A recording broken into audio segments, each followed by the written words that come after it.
ready to fight once more for the glory and prosperity of their people. This particular village was home to two young Vikings, Vasker and Oddmar, destined for greatness by decree of the gods themselves. Unfortunately, the gods did not tell them of this plan. Just as he had countless times before, Oddmar farewelled his parents. They always returned to him. This time was different.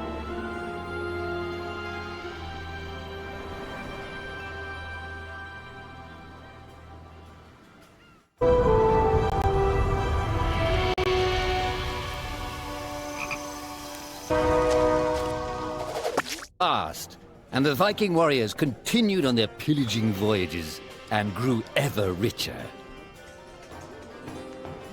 The Viking chief was proud of his people, but he was greedy, single-minded. He wished to expand his village, regardless of the consequences. The chief despised Oddmar. He'd never fought for his village and survived off their scraps. But the chief would tolerate this behavior no longer.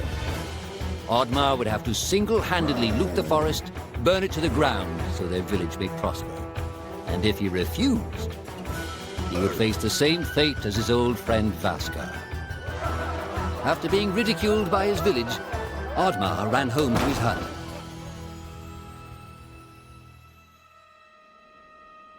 Oddmar felt hurt and lost.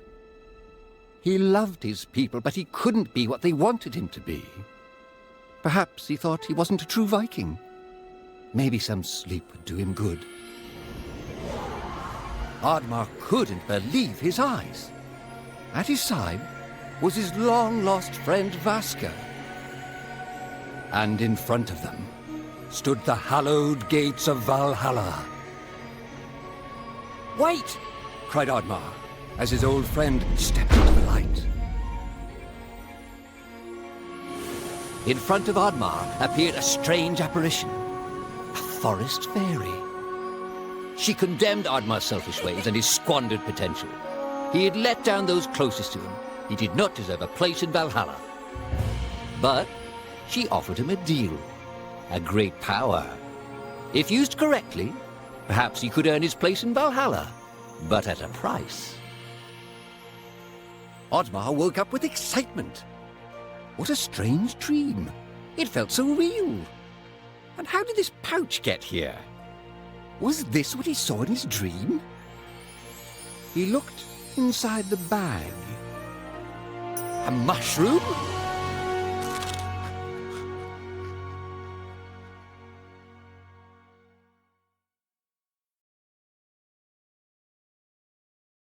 Yogar!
The villagers were bewildered by the sight of Oddmar's newfound powers. Would these powers help Oddmar redeem himself as a Viking? Perhaps Oddmar could become a great warrior just as his friend Vaska was. But is destroying the forest the right thing to do? There was loud commotion in the crowd. Oddmar! Roared the chief. You dare to bring this cursed magic to our village? This is a new low. Death on the battlefield is too noble a fate for you. Perhaps the Kraken should teach you a lesson at the bottom of the sea. You can't hide from the gods, Oddmar! The chief bellowed as Oddmar leapt away. The skies turned dark. Thunder struck. Suddenly, the villagers vanished. Oddmar was shocked. Who took his people? Was it the gods? Why was he left behind? He had to find out.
Hurray!